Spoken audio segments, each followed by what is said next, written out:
আজকের প্রশ্ন, আমরা কিভাবে নিজেরা খুশিতে থাকতে পারবো? তো এই প্রশ্নের উত্তরে আমি সবার আগে বলতে চাই, এই রিলেটেড আরেকটা প্রশ্ন আমার কাছে এসেছে যে আমরা একা কিভাবে খুশিতে থাকবো।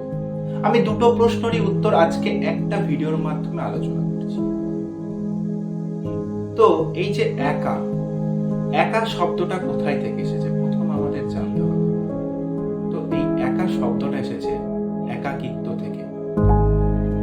তো এই একাকিত্বটা মেনলি দুই ধরনের।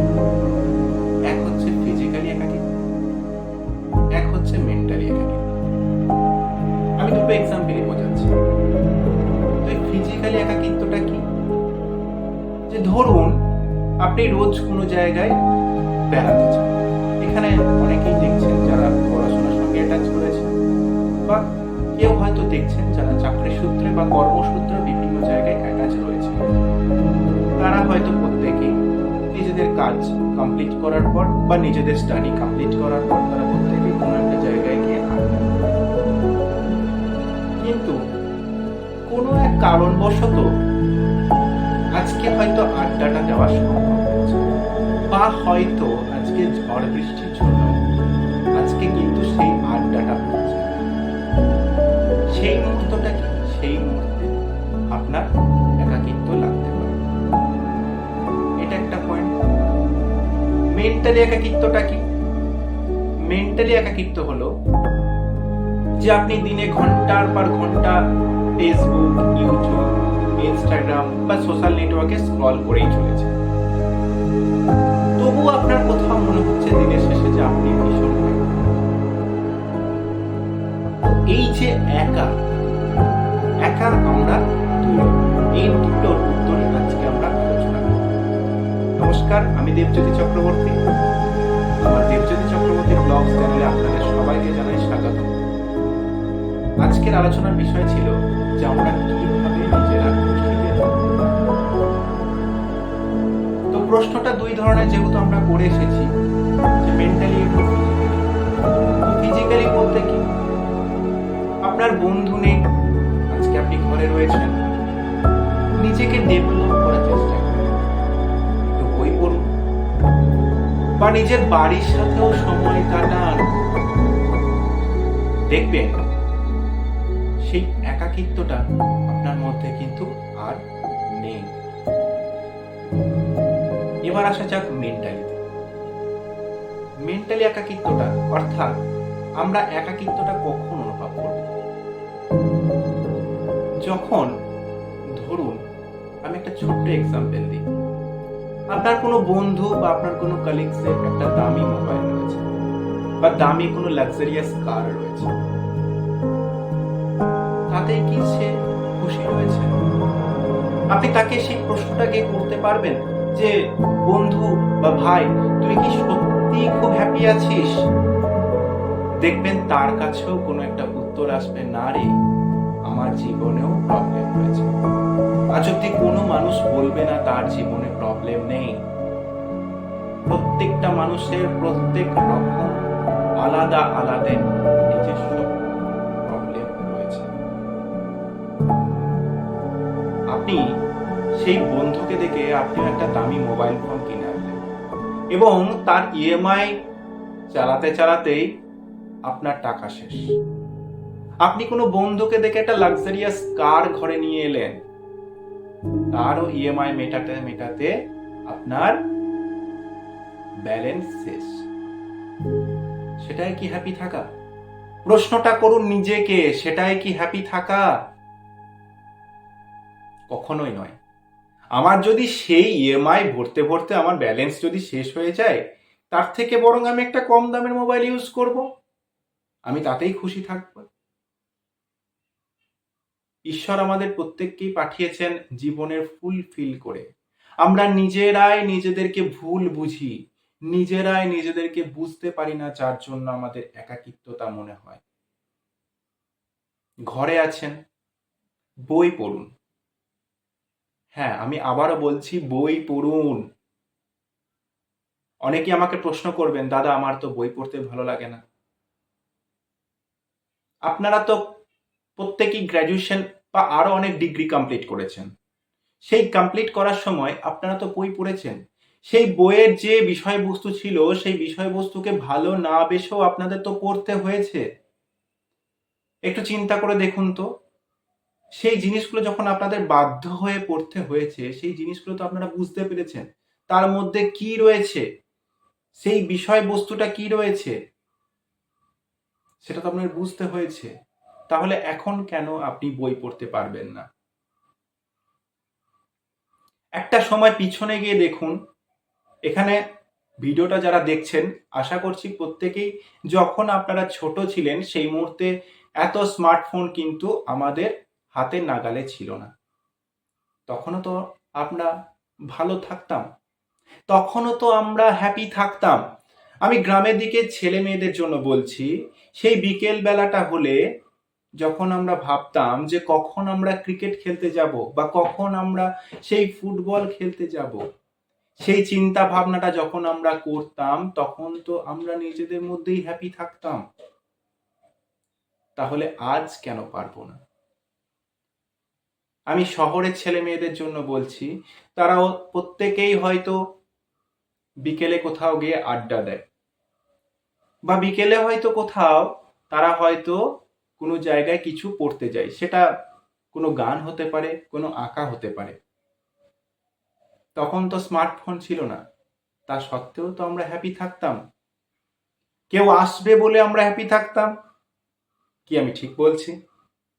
যে সেই মানুষটা হয়তো আমার আসবে, এখানে অনেকেরই আছেন, বা কারোর হয়তো কোনো একজন বন্ধু আসবে বলে হ্যাপি থাকতাম।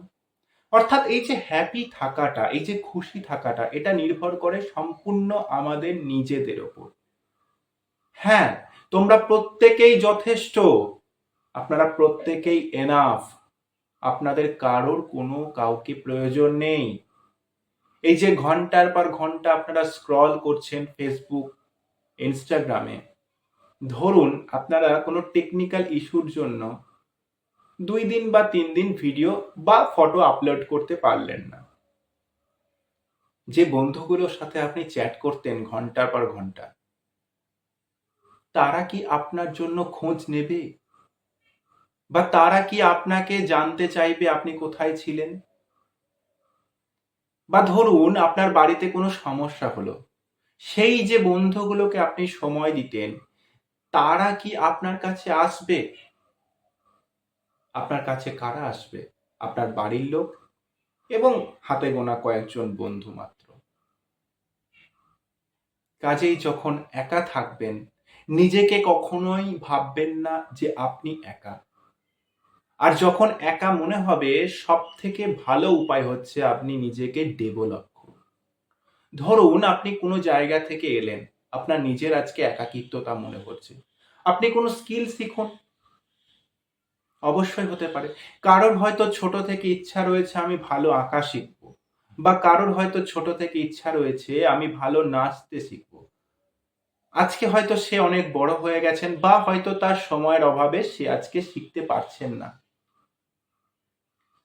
তাহলে ফিজিক্যালি কোনো জায়গায় যাওয়া সম্ভব না হলেও আমরা তো এখন অনলাইনে অনেক কিছু পাচ্ছি, সেটা শিখুন, অনলাইন প্ল্যাটফর্মে শিখুন সেই স্কিলটা। আপনি দেখবেন যে 5 মাস 6 মাস পর যখন আপনি কোনো গানে নাচতে পারতেন না, যখন আপনি দেখবেন যে কোনো একটা গানে আপনি নাচতে পারছেন, বা কোনো একটা ফটো আপনি এত সুন্দর আঁকতে পারছেন, আপনি নিজেই খুশি হবেন। অর্থাৎ খুশি থাকার জন্য নিজেকে ডেভেলপ করুন। একাকিত্বকে ভেবে মাইন্ডের মধ্যে এত সংকোচ বোধ আনবেন না। নিজেকে ডেভেলপ করুন, নিজেকে ভাবতে শিখুন এবং নিজেকে প্রশ্ন করুন যে আমি কি, আমি আর কি কি শিখতে পারি। যদি এই প্রশ্নগুলো আপনারা নিজেকে করতে পারেন, দেখবেন একটা সময় পর আপনার কিন্তু আর একাকিত্বতা ফিল হবে না।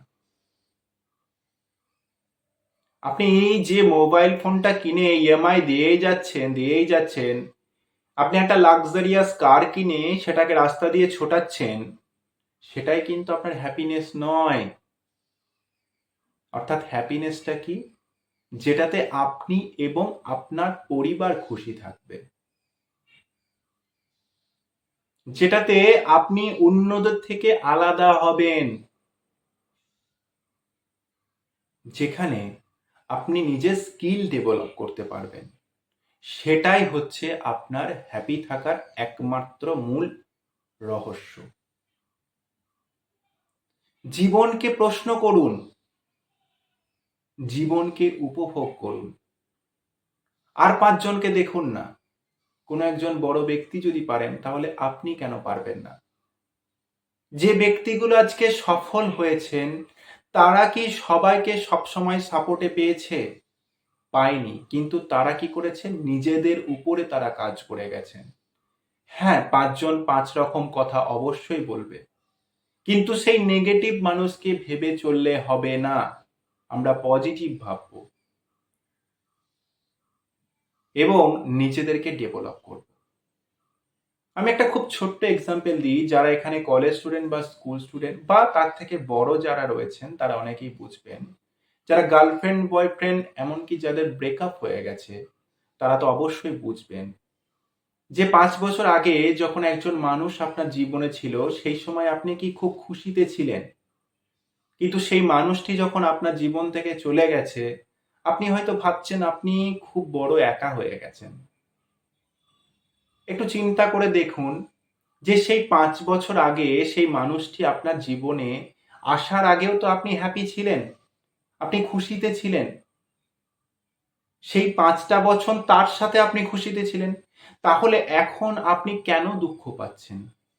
যখন সেই মুহূর্তটা আপনি খুশিতে ছিলেন, তাহলে এখন কেন আপনি খুশিতে থাকতে পারছেন না? আমি এই সম্পর্কিত ভিডিও নেক্সট আপলোড করব।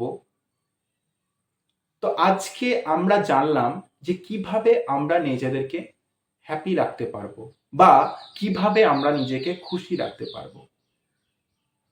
শুধুমাত্র বন্ধুদের কাছে গিয়েই হ্যাপি হয় না, হ্যাপি হয় নিজেদের স্কিল ডেভেলপ করে।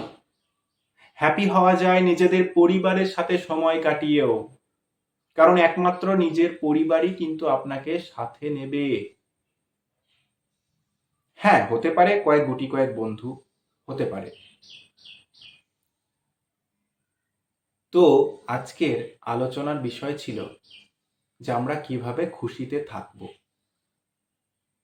আশা করছি ভিডিওটা প্রত্যেককে আমি বোঝাতে পেরেছি। যদি আপনাদের আরো কোনো প্রশ্ন থাকে আপনারা অবশ্যই কমেন্ট সেকশনে করতে পারেন। আমি সেই সংক্রান্ত ভিডিও পরবর্তী ভিডিওতে আলোচনা করব। ততদিন পর্যন্ত প্রত্যেকেই ভালো থাকুন, সুস্থ থাকুন। ধন্যবাদ।